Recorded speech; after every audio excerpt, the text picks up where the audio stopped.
Good afternoon, everyone. Welcome to the APAC's 2020 Legislative Leadership Series. I'm Madeline Milka, the President and CEO of APAC's, the Asian Pacific American Institute for Congressional Studies. We are thrilled to have you join us today. And today marks the start of our panel series with weekly discussions through the months of August and 2 times a week in September. We are having a very timely discussion on building allyship across communities of color, which is a continuation of a discussion that first occurred in late 2018. It's my pleasure to introduce KPAC Chair and APAC's board member, Congresswoman Judy Chu, who will be delivering opening remarks. Congresswoman Chu represents California's 27th district and is the first Chinese American woman elected to Congress. Under her leadership, KPAC has grown to a record size with 25 executive members across both chambers of Congress.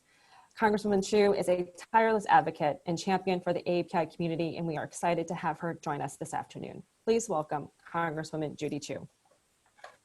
Well, thank you so much for hosting today's incredibly important discussion on how to build allyship across communities of color. As chair of the Congressional Asian Pacific American Caucus, or what we call KPAC, this is an issue that is very important to me. In fact, long before I ever stepped foot in Congress, I learned how important it was to build coalitions and bring people together, especially in a state as diverse as California. And so as KPAC chair, it's been a priority of mine to work closely with the Congressional Black Caucus, the Congressional Hispanic Caucus, which is what we call the Tri-Caucus, and also to include our Native American Caucus, Congress members Deb Haaland and Sharice Davids. Collectively, our Tri-Caucus plus 2 make up over half of the House Democratic Caucus. Altogether, that makes for a very powerful coalition to be a strong voice for communities of color across the nation. So let me say, this coalition has never been more important than it is now. We are in the midst of a dual crisis that we could never have imagined. 154,000 Americans dead from coronavirus, and the terrifying reality of police brutality and racial inequality that has been laid bare by the shocking murder of George Floyd and countless others before him. What these tragedies have in common is that they are disproportionately impacting communities of color. And that's why the Congressional Tri-Caucus is working together so closely to address racism and longstanding inequities in our society. Over the past few months, we've seen Americans of all races and backgrounds take to the streets to demand justice and systemic change, walking for miles with strangers and chanting Black Lives Matter for hours. They are seeing that in order to change things for the better, we need to stand up for one another. After decades of frustration in stopping police brutality, these protests are creating the conditions for change. That is why in June, under the leadership of the Congressional Black Caucus and the House Judiciary Committee, we, the House Democrats, passed the historic Justice in Policing Act of 2020. Many of the provisions combine bills that had been introduced in the past, but could never get the traction to pass. Well, this movement created the momentum we needed. The bill increases accountability for police misconduct, enhances transparency in data collection, and eliminates discriminatory policing practices. What was equally important to the passage of this bill was showing that we stand together. It was especially important for us in KPAC since one of the officers who aided and abetted in the George Floyd murder was Asian American. And initially there was tension in the Minnesota community between Blacks and Asian Americans. That is why as KPAC chair, I had our caucus endorse the bill and immediately organized a press conference of the Congressional Black, Hispanic, and Native American caucuses and our caucus to condemn this brutality. I helped to organize a national press conference of AAPI organizations to unveil the over 200 different AAPI organizations from across the nation who issued statements to show their solidarity with the Black community and to call for police reform. I stood with the Congressional Black Caucus in their efforts to fight police brutality and racism, not only because it is the right thing to do, but because the AAPI community knows the sting of racial prejudice as well. Since the beginning of this year, AAPIs have been terrified with the rise of anti-Asian coronavirus hate crimes and incidents in which innocent AAPIs were targeted with racism and violence. And it's been all across the nation. In New York, an Asian American woman was taking out her garbage when acid was thrown on her face and arms. In Texas, a family of 3 was stabbed, including children ages 2 and 6, at a Sam's Club by a man saying that he wanted to kill Asian Americans. In LA, a 16-year-old boy was sent to the hospital by bullies who claimed he had coronavirus because he is Asian. There have been over 2,300 reported incidents like this now. The danger of this anti-Asian bigotry is what's led us in KPAC to take action immediately. We've taken President Trump and his followers on every time they've used the term Chinese virus or Wuhan virus and the racial slur Kung Flu. We've issued statements, written letters to the White House and the Department of Justice, and held press conference to denounce such racist terminology. We've taken actions in Congress as well. We've introduced a congressional resolution to condemn anti-Asian coronavirus hate crimes and incidents, and we got an anti-hate crime bill, the No Hate Act, passed out of the House. What has been so meaningful throughout this has been the support from other communities. As anti-Asian hate crimes started to spread, Democratic leaders in Congress, as well as leaders from the Congressional Black, Hispanic, and Native American caucuses, reached out to help. They condemned xenophobia and stood with KPAC in issuing statements and speaking to the press. And just last week, when I sent a letter to every member of Congress with resources on how to address the rise in anti-Asian xenophobia and hate crimes, I was so moved to have so many other colleagues from other communities of color issue statements and share these resources with their own communities. They truly showed they cared and wanted to combat this. The lesson from all of this is that we are stronger when we stand together. As our nation continues to confront dual crises, it's clear to me that we are at a turning point in our history. Finally, we are discussing race relations. Finally, people are insisting that change must be made. Finally, we are supporting each other, whether it is in fighting police brutality or coronavirus xenophobia. And one thing I know is that we as AAPIs must make sure that we are not only asking people to show up for us, but that we are willing to do the same for them, and that we truly show that our unity is our strength. The world is watching. It is my hope that in building diverse coalitions and showing up for one another, the rights of all Americans, regardless of their race, ethnicity, religion, or language capability, are upheld across our nation. Thank you. Thank you, Congresswoman Chu. We appreciate you taking the time to join us today and for all of your leadership. I'm going to turn it over to Gregg Orton, our moderator for today. Gregg is the National Director of the National Council of Asian Pacific Americans, a coalition of 37 national Asian American, Native Hawaiian, and Pacific Islander organizations, of which APEX is a member. Thank you, Gregg. Thanks, Madeline, and good afternoon or good morning to everybody. It's good to be with you. As Madeline mentioned, my name is Gregg Orton. I'm the National Director of NCAPA.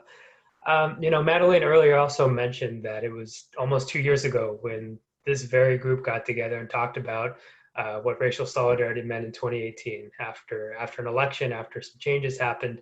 And I just want to say, for one, it's good to see everybody. I think I'm glad to see that everyone's still their beautiful selves, and for the most part look, like they're doing pretty well. Things have obviously changed, and I bet when we all got together in 2018, none of us could have predicted that we'd be getting the band back together quite like this over this setting. But here we are. And so, Congresswoman Chu gave a great overview of the times that we're living in. And so rather than sort of rehash essentially what all of us have been living through and experiencing and witnessing, I say we jump straight into it. So without further ado, it's my pleasure to give a quick introduction of all of our panelists, but then I'll ask each and every one of them to introduce themselves a little bit further with a question prompt. So our panelists include Maria Dautruche, who's with the National Urban League, Kathy Go-Chin with the Asian and Pacific Islander American Health Forum, Clarissa Martinez de Castro with Unidosus US, Ian Record with the National Congress of American Indians, and Emily Chatterjee with the Leadership Conference on Civil and Human Rights. Many of these organizations work together through the W.K. Kellogg Foundation's Racial Equity Anchor table, which is a collaborative of a number of national organizations that are working together towards racial healing and racial justice. And so it really is a blessing to have everyone here together to talk about, again, the issues of our time. So let's just jump straight into it. And again, we'll ask each of our panelists to introduce themselves with who they are, where they're zooming from, and maybe the question prompt of, over the last few months, given everything that's happened, what have you observed that gives you hope or has given you energy as far as racial solidarity or communities coming together? So let's jump into it, and we can start with Maria. Thank you so much, Greg. It is wonderful to see so many colleagues that I work with on these issues. I'd like to introduce my 4-year-old Amina, who might be popping in and out as we go through this session. Such is working during this pandemic. And she is one of the things that brings me joy. In addition, I'd like to thank APAC for this amazing invitation to come back again and have this important conversation about allyship amongst communities of color. I'm normally based in New York, and I am going to say that I'm there, even though that is a lie. I'm in a lovely office in the DC area today, handling some other things. And something that brings me joy, you know, even in the past few months, one of the things I've taken to doing as a habit is sharing with our partners from the National Urban League stories from our affiliate movement. And so I'll share one that has come out specifically because of this pandemic and because of ongoing unrest as a result of injustice and inequities that many in our communities face. And it's that we had an Urban League affiliate that partnered with a local college and university in their area to have a session about how they can show up for Asian Americans in their communities. And, you know, when you're working on this type of stuff at a national level, as for me, I'm always wondering, are the affiliates, is it really trickling down? Is it really penetrating? Are these connections really happening at the local level? This is not an affiliate that we funded to do this work. This is not an affiliate that got any special incentive or prize. I don't even think this affiliate knows that we shared this news of them having this event throughout our networks. We were just so proud to see our affiliates do the work that we try to model at the national level, many of them not even needing us to model that. So really excited, and that brought me so much joy in that moment. It had particularly been a hard week.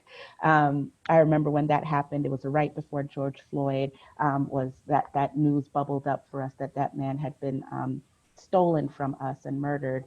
To see that one of our affiliates was having a conversation in that moment in their community with many community partners about how they could be better allies, how they could lift up Asian American communities really warmed my heart and encouraged me to keep going. So thank you. Thank you, Maria. Thanks, Maria. Next, we can go to Kathy. George Floyd, Breonna Taylor, Ahmaud Arbery. I want to be able to say their names and remember them, as well as so many others who have suffered from the systemic and structural racism that our country has had for centuries. What I'm so proud of being part of this panel is about allyship and standing in solidarity and really centering Black lives and also really addressing Indigenous and other people of color in these issues of both COVID as well as racism. We really see the tremendous impact that the destruction of these centuries of racially and ethnically weaponized policies that have really formed our structural and system of racism and the impact that are coming to roost today. So I wanted to start there. I'm Kathy Cochin. I'm the president and CEO at the Asian Pacific Islander American Health Forum. I'm very proud to be on this panel with so many colleagues. We are a member of LCC-HR, as well as part of the Anchor table for the last 10 years, and for the last 20 years, a founding member of NCAPA, and really proud to serve with APAC. So thank you so much, Madeline, for having us. Actually building on what Maria said, another moment of great pride and solidarity was that our anchor table very often will issue joint statements across all 9 organizations and all 4 communities of color. And one of the aspects of us really being allies to each other is in February, when the rise of anti-Asian hate was really being reported. It wasn't the Health Forum, the API partner at the table, who said, hey guys, can we come together and do a statement? It was another colleague who said, this is not right. And we as the Racial Equity Anchor table need to do a joint statement really denouncing the anti-Asian hate that is happening across the country. So that's another example that I think builds on what Maria said around how we show up for each other and how the solidarity is really exhibited. At the Health Forum, we've collectively reflected on our organizational role to address the severity of racial equity at the personal, organizational, and systemic levels. And we affirm our strong commitment to push forward in our efforts to build a more forward-leaning anti-racist organization in allyship with our Black, Indigenous, and other people of color communities. I'm really happy to be here. Thanks, Greg. Thank you, Kathy. And next we'll go to Clarissa. Hi, everybody. Thank you so much. I think part of the conversation is what gives you hope. And for me, you're seeing it. Many of the organizations that we partner with and that we support each other every day includes certainly all of the ones on this call and many others. And that keeps me energized and gives me hope. And certainly in times like these, helps me understand that I'm not alone. So on behalf of Unidosus, the nation's largest Latino civil rights and advocacy organization, greetings and also gratitude for the opportunity to be with you all. With programs, policy, and people, we work to build stronger American communities where people can thrive, and also focus particularly on making sure that Latinos have the ability to realize their potential, and so that their contributions are recognized. And that's what so many of our organizations work on in the intersectionality of communities, as well as sometimes focused in particular communities.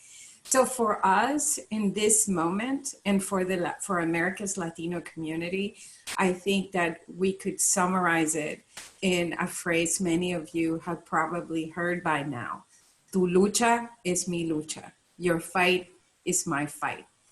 And that is real, because Latinos are Black, white, Asian, and Indigenous people. We are citizens, we are immigrants, we are one of the fastest growing segments of the electorate. And we deeply understand that we need all of us to ensure that we make progress to make ours a more perfect union. In this moment, I think what we are feeling, as many of my colleagues have given voice to, is that our country is facing simultaneously 2 pandemics, a racism pandemic and a health pandemic. Both are the result of longstanding systemic inequalities, and both are exposing the cracks in our society's foundation and safety net, and in many ways, for all to see, shining a light on the things that we need to work on. Those are things that our organizations have been working to repair for a long time, but the moment has made that more critical and more urgent. And because of the intractability of some of these systemic barriers, we also understand that no one can do it alone. We need each other. We need all of us in order to make that progress. So I think that what allyship looks like is that understanding that the fight is interconnected, and we experience different elements of it perhaps, but it's in many ways the same one. And as several of my colleagues have mentioned, I think in things big and small, it means being mindful. I've experienced both colleagues who are part of conversations where we might not be at the table, where they bring up that maybe voices from other communities need to be there. We have also done the same thing when we are in spaces where there are discussions about African Americans or Asian Americans or American Indians, where we actually don't have those voices at the table. So those are some small ways, but I think as we continue to exercise that muscle, that means that even when we might not be aware of many things happening, we can be there for each other and make sure that those voices come in.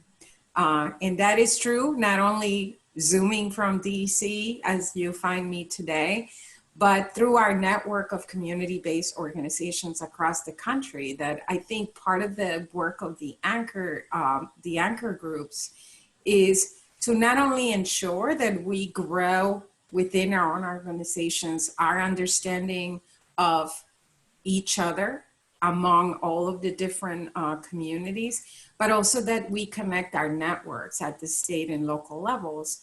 And so to give you another example of that, in Florida, which is one of the states where we're working to increase census response rates, we and another anchor partner are looking at how do we effectively reach a variety of communities, not only in urban areas, but in rural areas. And that has led to work that is multilingual, that is multiracial, multi-ethnic, and that is reaching Latinos, Haitians, and others in the different languages that people may need to have that information in. So just another little example in this moment of something that is so critical and will have consequences for years to come. Thanks, Clarissa. Ian, why don't you say hello to everybody? Good afternoon, Greg and company. It's good to get the band back together again. Great to see everybody. So as Greg mentioned, I work with the National Congress of American Indians. I serve as Vice President of Tribal Governance and Special Projects. And that array of special projects continues to grow month by month, year by year, but it does include NCAI's long-running work on civil rights and racial equity. And, you know, I was really struck by a couple of things that have been shared thus far that I wanted to interface with. One is Representative Chu's quote about we're stronger when we stand together. And that, of course, is the only proper ethos by which we ought to be engaging this work.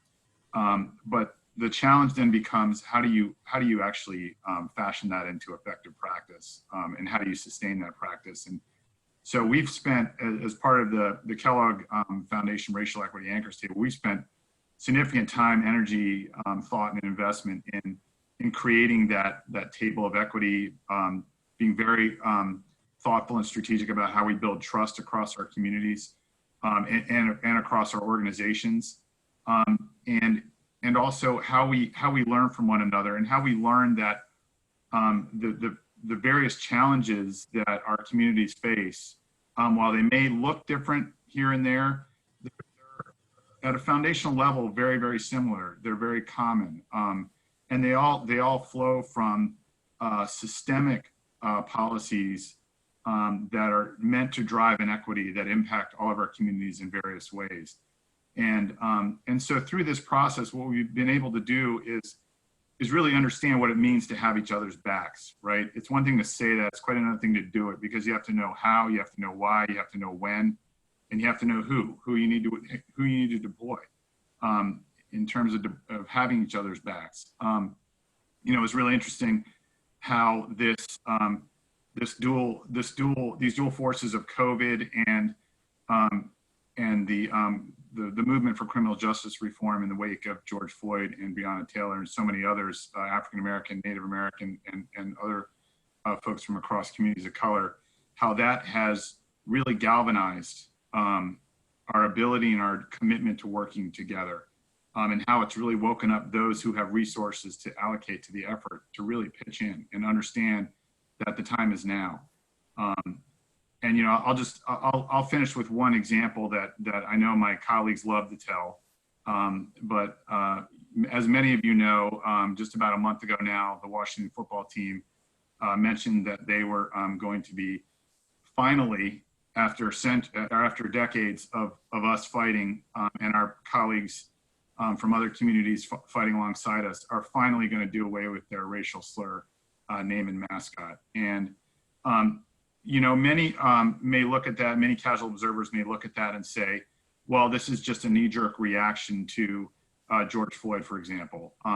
While George Floyd may have been the straw that broke the camel's back with this sort of thing, it wasn't the reason.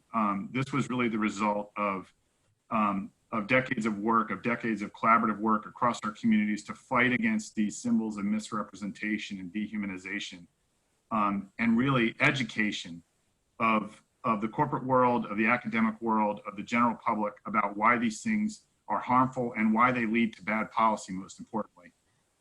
And so what you're seeing now is a groundswell. It's really a marvel to see, and it's something we're stoking as much as we can.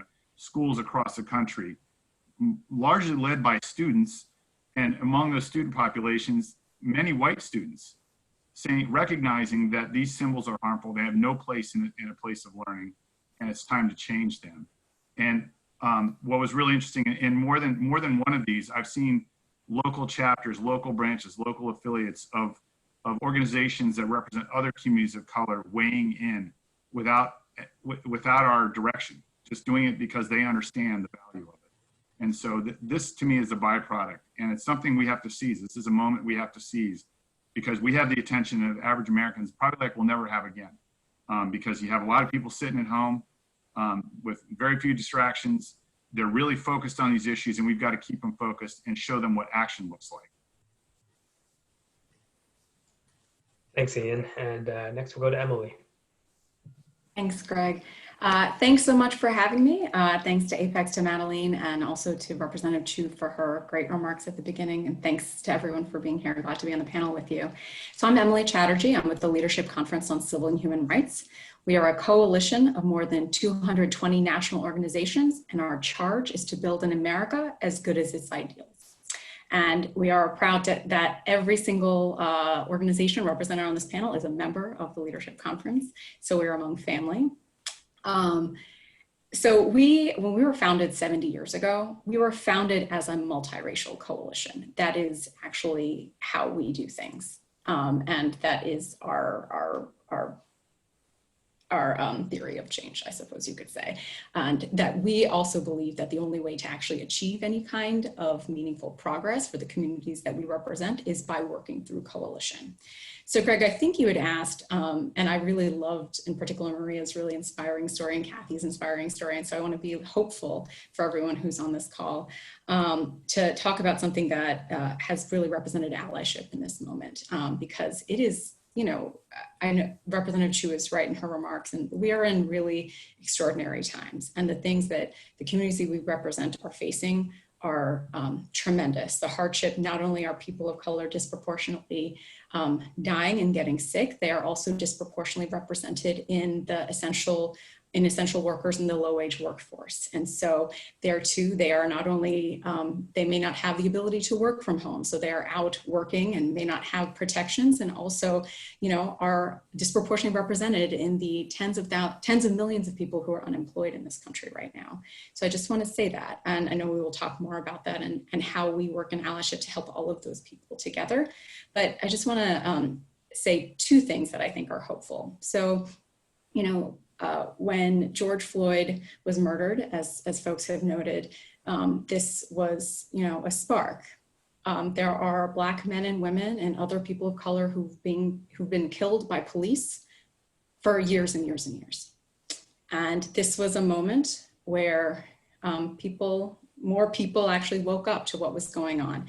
And one of the inspiring things that happened at this moment is that we put together, we were able through our Justice Forum team and our policing campaign to put together a letter that laid out the 8 principles that we really believed were the first step in actual reforms in policing. And more than 450 organizations joined on to that letter. And that is across all kinds of communities, groups that had not necessarily worked on policing or justice reform issues before. And that is because people wanted a place to actually, you know, channel their feelings and to be in solidarity with one another. And so that led to movement on policing bills in the House. We have yet to move forward in the Senate, but that will come because we are all working together in that moment.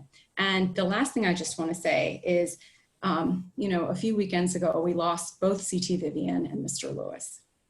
And that is a tremendous loss to the entire civil rights movement and community. And last week, we had Mr. Lewis's service. If you have not had a chance to watch, I would highly recommend doing so. And I think you all know the day of his service, Mr. Lewis had an op-ed, his final words published in the New York Times. And you should read those words. And he left us with a charge, which is to keep moving. If there was ever someone who really believed that discrimination against anyone was wrong and showed up for everyone, he was most known for voting rights, understandably and so, but he showed up. He was anti-LGBT discrimination, anti-discrimination against women, for everybody. And so that really should underlie our work. And so I encourage everyone to go read those words from Mr. Lewis, if you're ever looking for inspiration. If he never stopped, we don't have a right to either. Thanks, Emily. And before we continue, I know everyone's now grizzled veterans of using Zoom, so you know to ask questions in the chat box. For those on Facebook, feel free to also send over your questions. We'll get to them at the end with the time remaining. But you know, Emily made a good point about this being a space where we're coming together as family, because many of us have been working together for many, many years and have fought together, and in Ian's example, have won together. And part of the challenge is there's plenty of examples over the last few months where solidarity and being there and fighting with one another,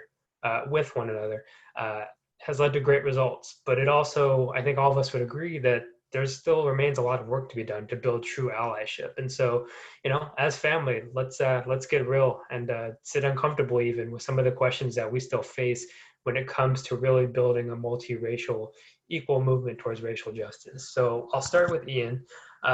Again, over the last few months with COVID-19 and the Black Lives Matter movement, what are some of the challenges you've observed within your own community, or some of the narratives that have perhaps been lost in sort of the shuffle of all of this, given all the attention that it's received? So when you think about COVID, you know, it's really exposed the long-standing and prevailing consequences of rampant underfunding of tribal nations and communities. I'll just give you one example. The federal government's per capita spend on healthcare for Native people is about 1/3 of what it is for every other American. And that's not just now, that's for decades. That's an abomination. And you see its devastating consequences in both the severe comorbidity rates among Native people, making them particularly vulnerable to COVID, and then Indian country's under-resourced and underprepared healthcare system, which does not have the reach or capacity to effectively combat or mitigate the virus in so many tribal communities.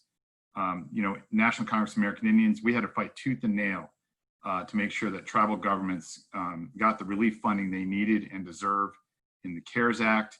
And 4 months later, we are still fighting tooth and nail to compel the administration to give tribal governments all of the funding that they are due.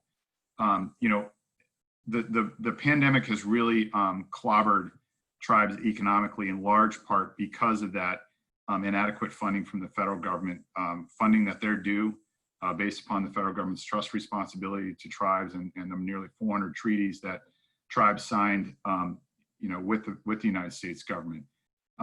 They then have to rely on businesses owned and operated by the tribe, and those businesses they're of course gaming, casinos, but there are also other industries that are typically tourism or retail based, and those have just been decimated by the pandemic and all of the regulations that have been put in place to try to mitigate its spread. And so what we're really seeing is a long haul for getting tribal communities back on their feet, you know, and not just economically, but you think of things like broadband, for example. You know, the data is pretty disturbing when you look at the lack of access that so many tribal people have to broadband, which of course is in this moment is absolutely critical for telehealth. It's critical for virtual education, which, as many of our jurisdictions are now seeing, will go through the end of the year and probably into next year, where students are going to be forced to learn virtually and not in person.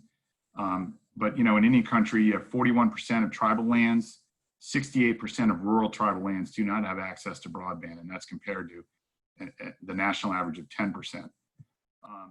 When you think about the movement for police reform, it's really provided, the George Floyd saga and everything that's happened since has really provided a level of visibility regarding how police violence and other systemic injustices in the criminal justice system disproportionately impact Native people at similar levels to African Americans and other communities of color. It's also provided us as an organization an opportunity, as well as our partners, to educate the public about the bright line connections between those injustices and how communities of color are marginalized both economically and socially. And so, we've been fighting really hard to ramp up the visibility, to seize this moment, as I mentioned before, where we have the average American's attention on these issues, to say, hey, Indian country is still here. We are still a vibrant array of tribal governments across this country, and we deserve to be seen and heard. And that our unique political status as governments warrant our seat at the country's decision-making tables. Not just about funding and things like that, but about how we solve our problems, about what ails this country. How do we come up with solutions? Tribal governments have been around for thousands of years. They've got a lot of solutions to a lot of the challenges that we face. And so that's why our participation at these cross-racial tables is so important. It gives us a platform. And we've been blessed in our work with the Kellogg Racial Equity Anchors, as well as our participation in LCTHR, to really bring Indian country's issues to the forefront and show other communities of color that we really, at a foundational level, we all have the same challenges, and we need to work together to solve them. Thanks, Ian. Now for Kathy, and certainly as a colleague of yours and someone we've been working together on facing the dual pandemic that Clarissa mentioned of anti-Asian racism and COVID-19, we've certainly, seen and witnessed some of the challenges within our own community about how, despite all of that, and also in this moment of needing to speak out for Black Lives Matter, some inter-community challenges that have really arisen, and anti-Blackness that still exists within the Asian American Pacific Islander community. Tell us more about your own observations there, sort of what can be done, or sort of your just thoughts there. And I'll remind everyone that I recognize that this is a conversation that could span far more than an hour and a half.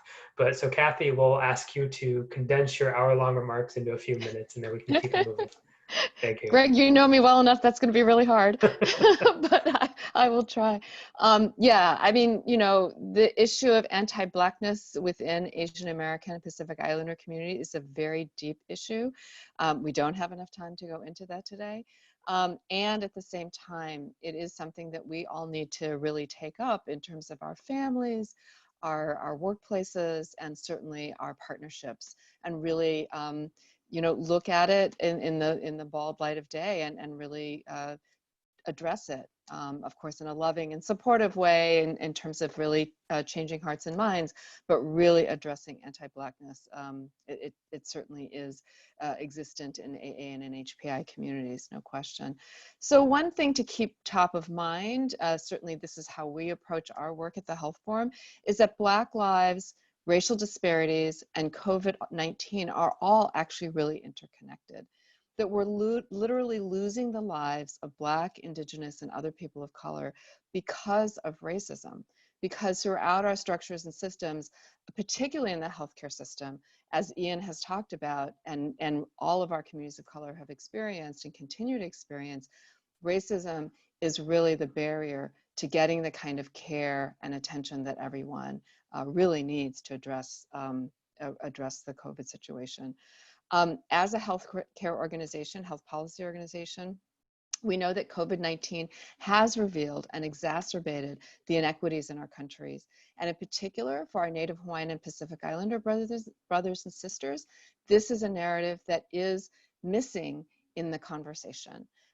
In LA County, the rates of infection and mortality of deaths is 10 times that of other racial communities. And we're also seeing this where there's data, and there's hardly ever data anywhere about any of our communities, but where we also can get a hold of data in up to 10 other states, there are incredibly disproportionate impacts of both infection and deaths in the Pacific Islander communities.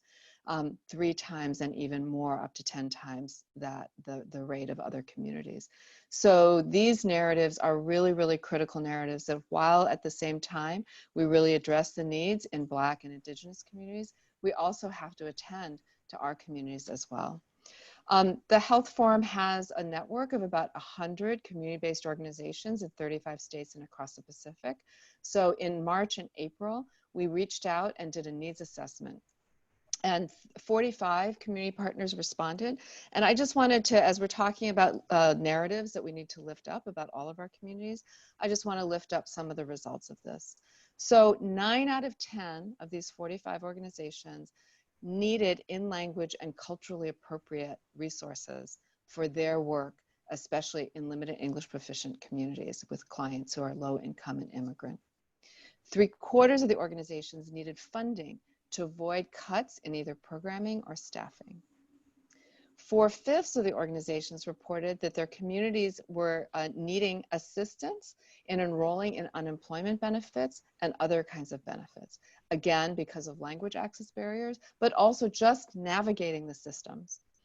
And then 3/4 of the organizations have reported that food access has become this huge issue, and we've seen that all across the country in so many of our communities, and that many of them are multi-service human service organizations, but literally have had to become food banks, because that's really the only way to meet the immediate needs, the immediate relief and response needs of their communities.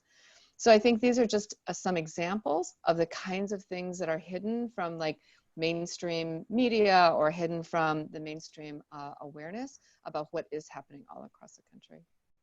Thanks, Greg. Thanks, Kathy. Clarissa, what about you and Unidos? I imagine you experience or encounter similar challenges within your own communities about how to have some of these conversations, and how have those challenges shaped your work over the last few months? Clarissa, you're still on mute. Sorry, I knew that was going to happen. Absolutely. As I mentioned, Latinos can be of any race, and actually 26% of Latinos in America are Afro-Latino. But as I mentioned, we're also Asian, Indigenous, and you name it.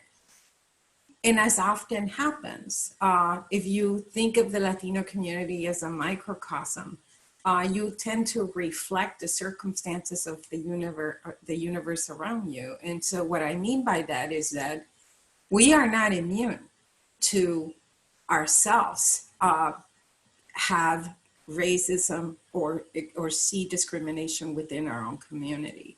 And this has been a long conversation that I think in the current moment has been accelerated. And, you know, I was born and raised in Mexico and came to the United States as a teenager.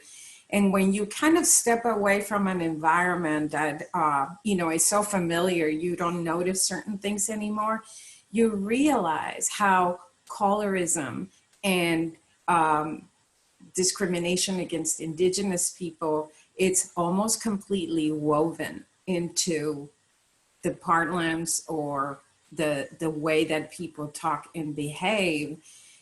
And it is important to kind of take a moment to take stock of those things and make progress. So in the Latino community, I think that there's been a renewed energy about looking inside to face those demons. And we are very, I don't know if this is the right word, but we are very excited about that process, because I think that one of the things we have seen in the history of our country, and now I'm going to think about it with my immigration hat, is that every new wave of immigrants is attacked, lashed out against, and yet once they become part of American society years later, they succumb to doing the same thing to the next wave of immigrants. So I'm looking at this moment as a moment for our Latino community to do that hard and necessary work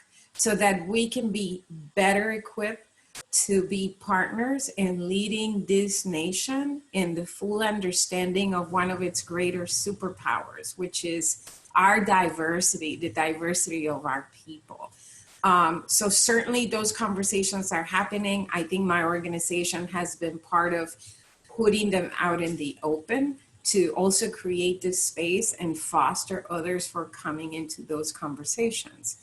And then in the context of COVID, I think one of the things that is clear is that we are looking at, again, because of those impacts of the racism pandemic and that underlying condition, how COVID is playing out.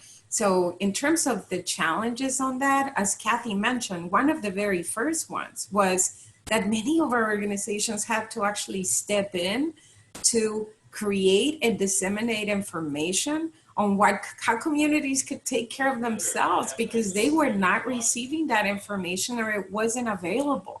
So just taking a moment to think about that, right? That our government did not have the capacity to inform everybody in our country, and therefore different organizations had to step in to do that.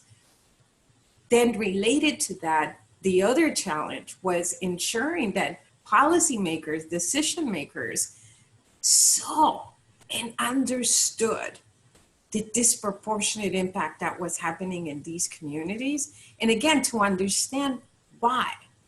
It's not that African Americans or Latinos or American Indians are more sickly and that's why we're disproportionately getting sick and dying.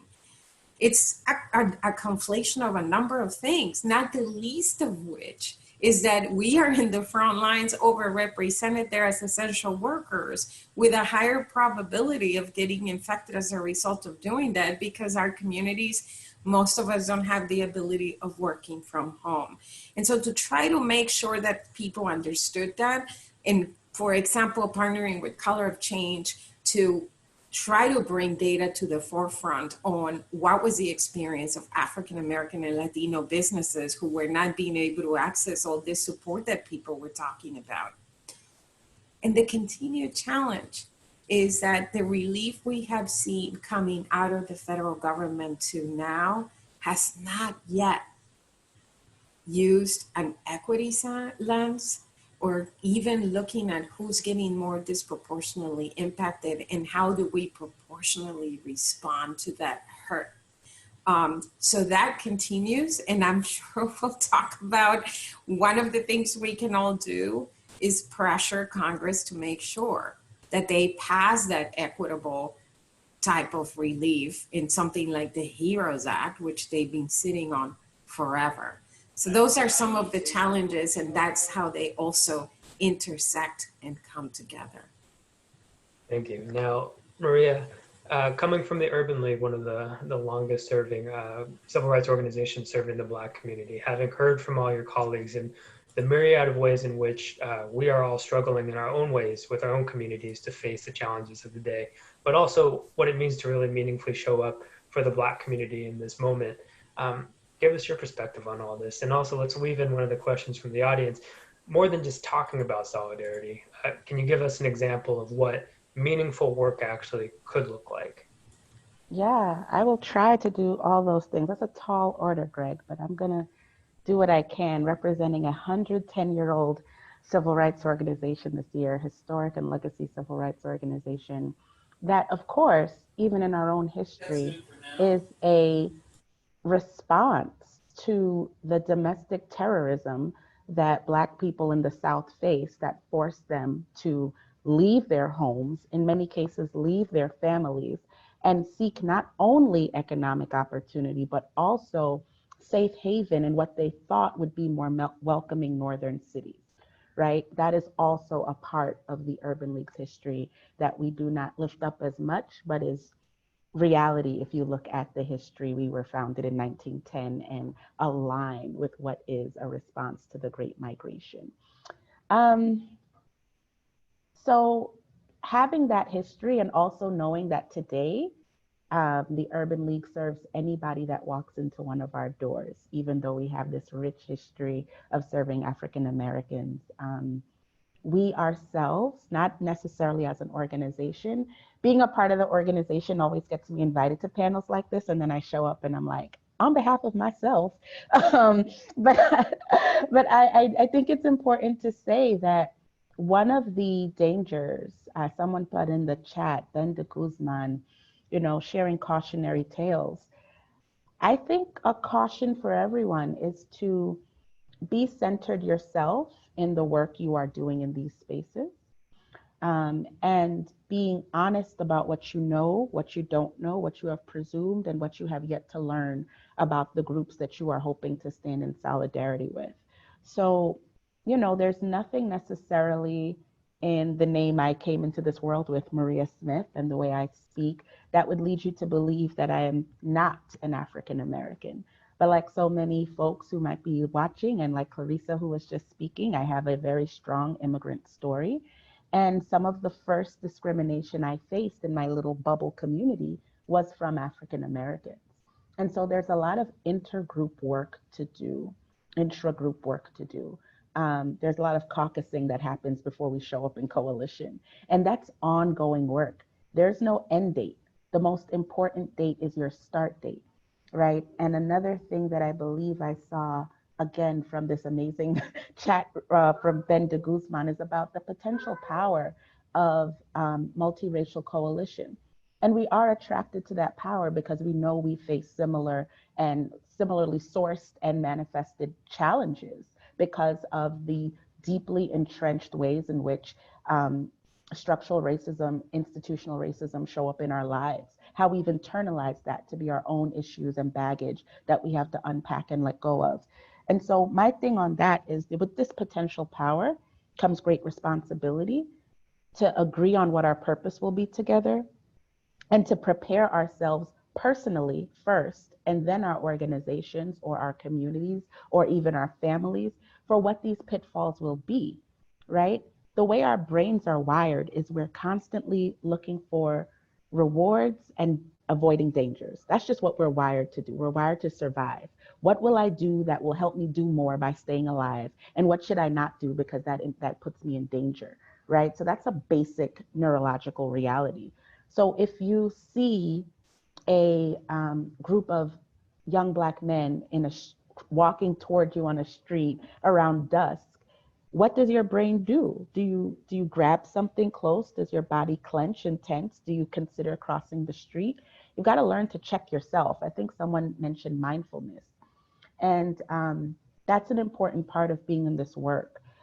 Just because you're really great at strategizing and you're in an organization that serves people in your community, that doesn't mean you're necessarily the best person to show up in a coalition table that your organization's a part of. You need to do that self-check. What am I willing to learn? How much time am I willing to put in so that when I show up, I'm really showing up in a position of humility and courage? When was the last time I practiced bravery?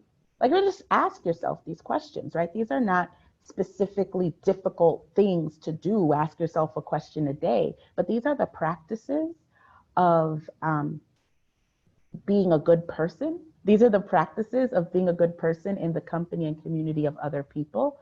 Within our anchor group, we talk a lot about creating the beloved community that we have heard Martin Luther King talk about, that others have spoken about. And my favorite part of that phrase is the love part. And love is not the gushy stuff we see in Hallmark holiday movies, although that is a fantastic genre of film. Love is holding people accountable. I don't want your allyship if I can't hold you accountable to it. If I can't hold you accountable to showing up for me and with me in ways that reflect the shared goals and principles we have come together to make an agreement. I don't want your allyship if you named it for yourself. You don't get to name yourself an ally. I don't get to call myself an ally of the Asian Pacific American Islander community until they tell me, we see this in you, right? And that language might not ever come verbally, but for me, for most of us, it's through the work that all of a sudden someone's saying, oh, I brought Maria to this. This is good. This is gonna be helpful, right? We have gone through the fire together. Let us now do more work. And so it is, in my opinion, and I know that with my colleagues here, we work on this and we know it's not easy.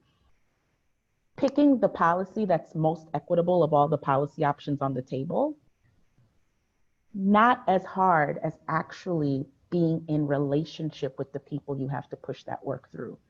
We do a lot of statements, a lot of sign-ons. We're at a point now where this process is quick. We're not doing a whole lot of editing, but that's not the same as, holding someone accountable to something that might have been harmful in the process, because it requires us to do things that a white supremacist capitalist society makes it very hard to do. And those things are pause, sometimes to the point of stopping, being self-reflective, and choosing people over the profit.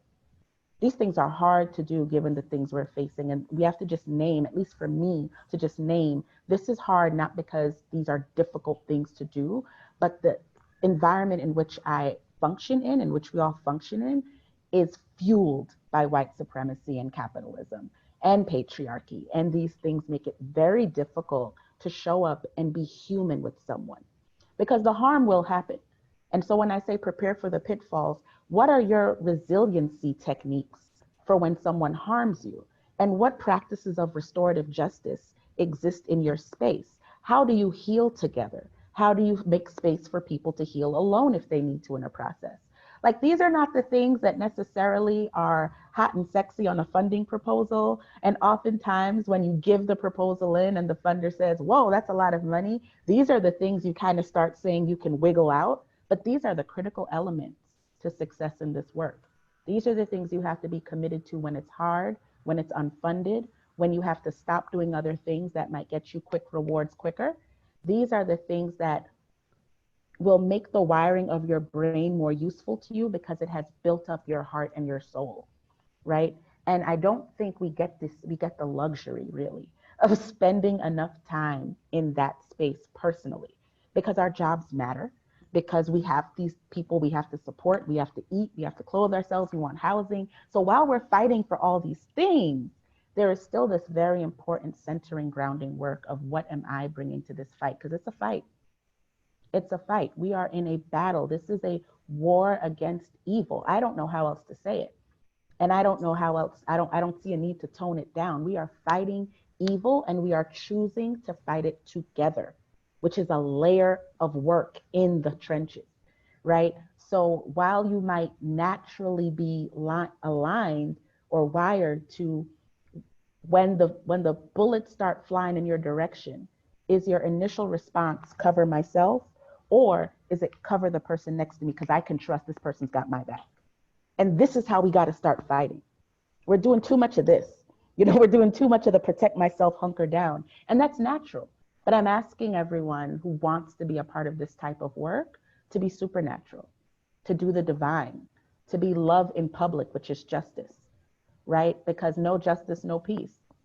And we cannot work peaceably together if there is not a foundation of equity and justice, and you build that from the inside out.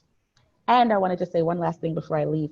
There's this amazing model, which I'm sure many people have already seen, Deepa Iyer's How to Show Up in Social Change Ecosystems. I don't want to say it wrong, so I will look it up later and put it in the chat. But I also want to name that sometimes in your community, in your, be it place-based or racially defined, ethnically defined community, you're the griot, you're the visionary. Be aware that when you are doing work in other communities, you might not be the storyteller. It might not be your vision. You've got to find some secondary, you got to build a shelf for yourself that you can pull off and say, I'm great at active listening. And I'm awesome at like putting my body on the line. What other skills do you have? You're like, I might not be able to do anything but just fund that. I can resource that. I can make that connection, because the way you are in yourself is dynamic, and there are multiple ways to show up. And the self-awareness, the mindfulness, this type of important soul inner work is critical. This is the fuel we need for our fight, because the divisiveness, the fear, the anger, the hatred, that's the easy stuff. They're winning an easy battle because we have hard work to do. But I believe we can do it. Many of us are doing it. It is amazing. I can't even describe the words when we have these like aha magical moments in the group where we all just like do it all together. And those of you who have had those moments, you know what I'm talking about, right? It's just like, we are doing something magical here. Everyone just be present. And so to get more of those in succession, we have to be that conscious of how much of it is our own soul work so that we can be connected. And our ancestors knew this, and this is how they worked. And you let some little country that's been around for like 200 something years tell you otherwise. When I think of the great nations, the great peoples that like National Congress of American Indian represents, their traditions, the way they've governed themselves, the way they've been in community together, the way they have healed themselves, right? Without a healthcare system, which now fails them. I'm like, there's something to learn from that. And part of the cross-racial capacity building we do as a group to just learn about each other is part of that process, because we have innately these things we can pull from, and we find ourselves so busy because on the anniversary of her passing, Toni Morrison tells us, right, racism is a distraction. So my number one thing is get very clear about what is your destiny, what is your work, and do not be distracted by racism. It will show up and it will slow you down. We are in the system, but it doesn't have to.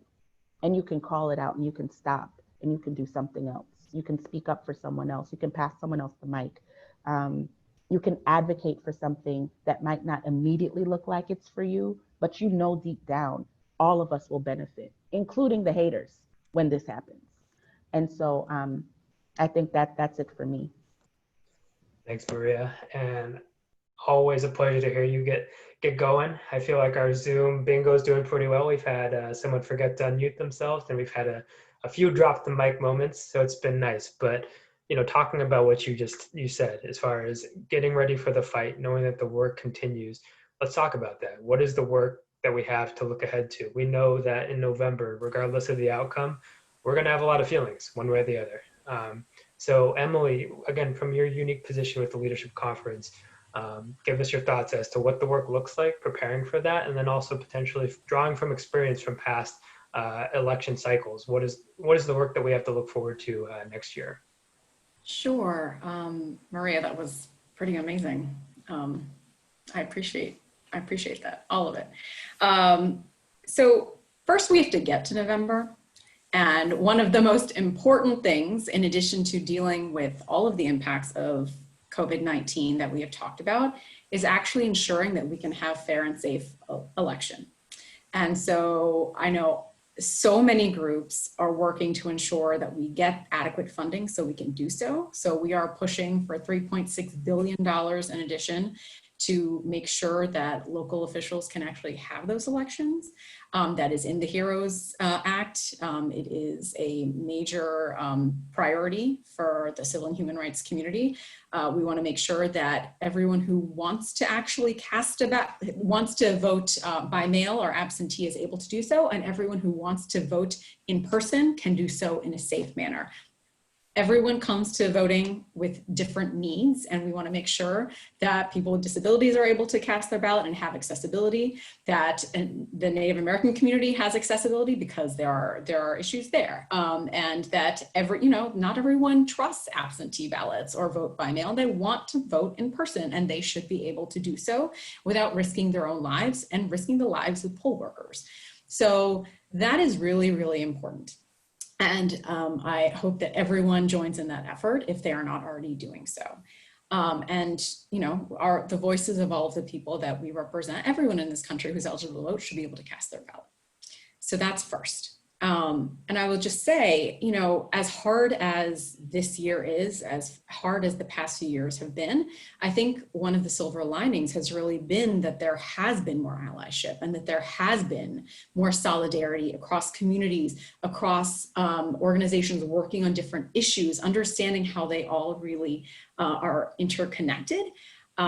What happens if the stars are aligned in such a way that we are able to actually pass legislation and nominate judges and do all of the things we need to do to actually move forward and to try to, you know, roll back some of these discriminatory policies and move to a world that is more equitable and just, is that there are a lot of competing issues. And that is real, and that is going to be really challenging to actually try to navigate. I mean, the leadership conference, we had a reorg a few years ago, and we came to the conclusion that we needed to prioritize democracy reform. And for us, that means voting rights, census, and courts, because without those things, those fundamental pieces of our democracy, none of the other things that we care about, whether that's access to healthcare or employment or justice reform or immigration reform or any of those things, are going to have any possibility of any kind of meaningful change. So that is where we're coming from. At the same time, we need to raise the minimum wage. We need to improve coverage for people to ensure that they have affordable, quality healthcare. We need to ensure all kinds of, we need immigration reform. We need to address climate change. I mean, the list is really, you know, it's daunting. And at the same time, COVID-19 is not going anywhere. It is still going to be here. We are going to, whether or not there is a vaccine that is developed, we need to ensure that that vaccine, actually those trials actually are, and you know, Kathy, you may want to talk more about this, that they're inclusive and that people of color are actually represented so that we can make sure that those vaccines are efficacious and safe. And then what is the plan to deploy those vaccines? Are we actually ensuring that they are not price gouging and that there's affordability and that people have access to them? These are not some things that only people who are wealthy have access to. At the same time, we want to ensure that people who are low-wage workers are not forced to take a vaccine if they are not comfortable with the safety of how these vaccines have been developed and somehow being coerced into going to an unsafe workplace otherwise, if there are no OSHA protections and everything else. So it's a complicated landscape that I think we are dealing with. And sorry, this is my last point, and it is just one more shade of daunting, which is, you know, we've already seen a number of policymakers raise the issue that, you know, we need to be focused on the debt and the deficit, because of how much we are spending right now to actually address all of the aspects of COVID-19. And, you know, we're hearing it now. We are going to be hearing it more in January. And that threatens all of the work that we need to do and frankly, helping people actually survive, put food on the table and make sure they're actually able to, you know, support their families, let alone deal with equity and deal with justice. And so we really need to work as allies and be united in this moment, because the odds are hard. And those who do not want a world where there is more equity and where there is allyship will use every opportunity to break us apart and to exploit all of these very serious challenges that we are confronting, that, you know, in the best circumstances we will be confronting. So. Thanks, Emily. And being mindful of time, I recognize that we've covered a lot of ground. And so for those on Zoom or Facebook, come back to us. We're going to finish on a positive note. I'm going to give 1 minute to each of our speakers to give one rallying cry, maybe some words of inspiration, recognizing that, look, we have a lot of work to do. We are all tired too. We're all grappling with multiple challenges at home as well, being fearful of our family and loved ones' health. Some of us are taking care of children. We're all dealing with stuff, but we're at the end of the day, we're all in it together. So starting with Ian, give us some inspiration. Sure. So Emily stole a lot of my thunder on this. She hit a lot of the key points. I think we need to be looking to create a new normal. You know, so much of the policymaker mindset around responding to COVID is about how do we get everyone back to normal. The normal is not working for communities of color. And it was never meant to work for communities of color. So how do we create a new normal? And that requires, you know, everything that Emily mentioned about civic engagement, ensuring access to the ballot box, and that our communities turn out force both for the elections and then also, of course, for the census. But we've got to be thinking long haul, long look, steady pressure. And one thing I would mention on that front is it's incumbent upon our communities to come together and push for a complete overhaul of this country's education system, and a rebirth of American civics that actually centers communities of color in that education system. So we have a welcoming, inclusive learning environment for young people of color, where they can see themselves in a curriculum that's designed by people of color, and is teaching their own stories. And also teaches white students that when they assume positions of power, whether it be in politics or the corporate world, when they grow up, that when they're faced with making a decision about potentially going down the road of the conventional power structure, that they know better. There's a reason why the power brokers have spent so much energy eroding civics education in our public school system, because they want to create ignorance. They want ignorance to rule the day, and they want ignorance to be the sort of status quo maintainer when it comes to these policies of inequity. And it's our job to turn that on its head.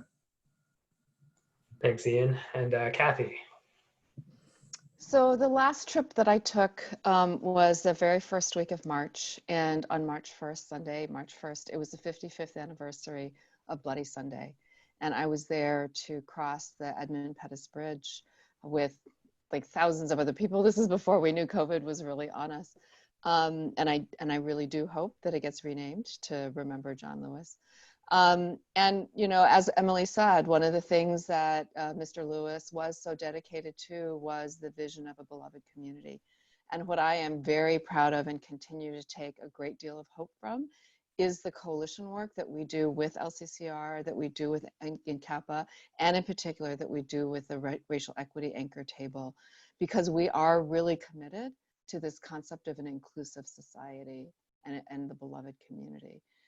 We are working very hard on not only the civic engagement aspects of completing the census and then getting out the vote for November, but really articulating a 10-point plan for the future around how we not only get through these twin epidemics of COVID and racism, but really how we build that beloved community and that inclusive democracy. So that gives me great hope, and I'll leave it there, because otherwise it would be easy to despair in these moments. All right, Clarissa, 1 minute, ready, go. Oh, I think you went muted again. We're not going to hold that against you, though. I unmuted it. It didn't work. I think, as many folks, I have other folks working from home, so I was trying to spare you all that somebody else's call. So I'm a doer, and I also think that a lot of times doing together is what really can help build those bonds. So we talked about a number of examples, right? We talked about coming together to try to lift up the reality of what our communities were feeling at a time where nobody was talking about it, and putting the money into focus groups or research and telling those stories and bringing them to the Hill together. We put those aspirations and those needs in a letter and the advocacy behind that letter on what equitable relief would look like. So the reality is it takes extra work, right? I'm not gonna lie to you. But it's sort of the navigating of how do we own our place while we also create space. So in a way to bring the doing together with the talking, I would say in this moment, because this recovery and reconstruction will last for a long time, in this moment, there's at least 3 things you can do.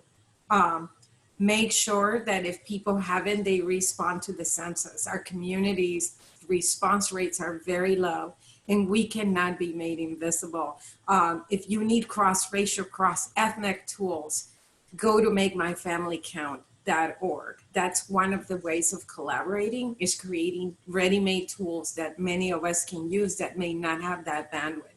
So fuel the census response. Number two is let's make sure that people in our communities that are eligible are registered to vote and they're aware of the options that they have to be able to do so in a way that allows them to be healthy and get our democracy to be healthy too. And if you need a tool to do voter registration during that time when so many of our in-person operations had to be seized, you can use becomeavoter.org to get people to start the process. And lastly, because in order to start with the recovery, we need to make sure that people get relief now, contact your senators and demand that they pass the HEROES Act. We want to make sure that not only are we essential workers, we're going to be essential voters, and we need to make sure that the nation responds to us the way our communities are responding to the nation. I love it. All right, Maria and Emily, since you've had more time to prepare, I'm going to throw down the challenge and say you've got 30 seconds. So Maria, ready to go. Yeah, I'm going to excel. Ditto, ditto, ditto. Just do these things that have already been lifted. I don't need to take up more space on them. And then also, I'm going to stop using words like it's a luxury. You have to take care of yourself. I don't care how hard these times are. You have to take care of yourself. If it's adding one more cup of water a day, one more minute of sleep a day, this is a long fight we're in. And you're going to discover pieces of yourself as you work in coalition with others that are hard for you to deal with yourself. And that's what's hard about this pandemic. A lot of people are having to look at themselves and they're breaking down. So take really good care of yourself. Be honest about what you can take on. If you're in a position where you can lighten a load for someone else, do that. Like, ask for help when you need it. But all the things that have been said, we've got to respond to the census. We've got to be registered to vote. Check your voter status. People have been purged from the rolls. Make sure you're not one of them. Make sure you understand the voting rules and regulations for your state and jurisdiction, and then tell somebody else. I think that's what's important. Bring someone along. So ditto, ditto, ditto. Take care of yourself. Bring someone else along. Great. And Emily. Okay, two quick things. First, we put out the giant policing report called The New Era of Public Safety last year. It is the basis of the work that we do. Also, with that, we put out a toolkit that you can use in your community to actually try to enact some of these changes locally. So I encourage everyone to actually use that and to do the. It's not just, social media activism, it's doing the work to actually bring justice to the streets. So that's first. And second, I'll just end the leadership conference, our former CEO, Wade Henderson, always said this, and I think it's a good way to end, which is if you want to have a friend, be a friend. And that is the best way to do this work. Well, I'm happy to say that all of you are certainly my friends, and I hope you feel the same way. Thank you, everyone, for the indulgence for the few extra minutes, and it'll be my pleasure now to turn it back to Madeline to close the panel. Thank you, Greg, and thank you to all our panelists for joining us for such a thought-provoking discussion today. I mean, there's just so much. We could have gone on for hours, and I think this is what it is. It's a complex issue, and I'm just so glad that we have all of you here today to talk about the work that you're doing and all the advice that you've given us today. So please join us next week on Wednesday, August 12th at 2 p.m. Eastern for the next panel in our legislative leadership series on health access. You can RSVP to join us by visiting the APEX website at www.apex.org. Enjoy the rest of your afternoon, and thank you again for joining us today.